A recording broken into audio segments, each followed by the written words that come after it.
Some women don't chase, and yet they're never forgotten. They move like mist through the corridors of a man's psyche, not loud, not obvious, but unforgettable. She does not cling, she reflects, and in her presence, he feels not pleasure, but a pressure, not of her body, but of his own unraveling. She is not the temptress, not the wounded girl, not the echo of approval he's been searching for. She is the mirror, the anima, the feminine archetype that slips past his defenses and shows him the cracks in his myth of control. When she walks into his life, she doesn't ask for attention. She draws it. And not by playing games, but by being the one thing he cannot master, stillness wrapped in self-knowing. He, on the other hand, moves like a boy playing a man, armored with ego, obsessed with conquest, mistaking proximity for possession. But the closer he comes, the more exposed he becomes. Not to her, to himself. She doesn't speak much, but when she does, it cuts.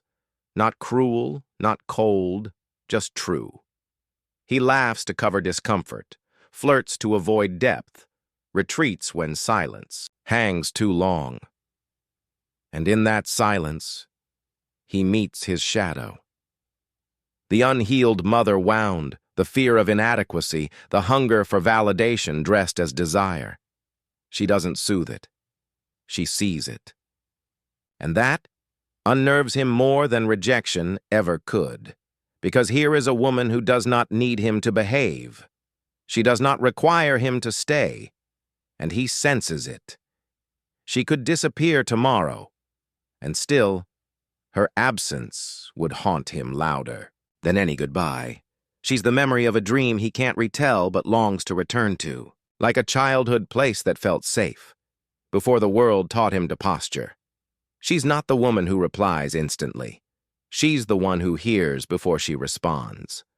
While others cling in fear of being forgotten, she detaches in the wisdom of being unforgettable. He tries harder, louder jokes, longer texts, more effort, but none of it earns what he truly seeks. Her soul's opening, because she knows to open before a man sees himself is to pour wine into broken glass, and she is done bleeding into thirsty mouths. There comes a moment. She sees it, the flicker of honesty in his eyes followed by the panic.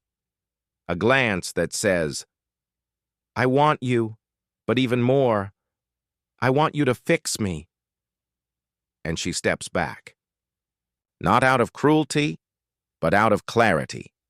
She will not mother a man who refuses to meet himself. She will not cradle his ego while he abandons his soul. She will not trade her depth for fleeting intimacy. In Jungian terms, she is the force of individuation. She walks through life knowing her worth is not in being chosen, but in choosing. She has kissed her own shadows, danced with her unmet needs, and now walks not to be seen, but to see. Her power is not in withholding, it is in witnessing.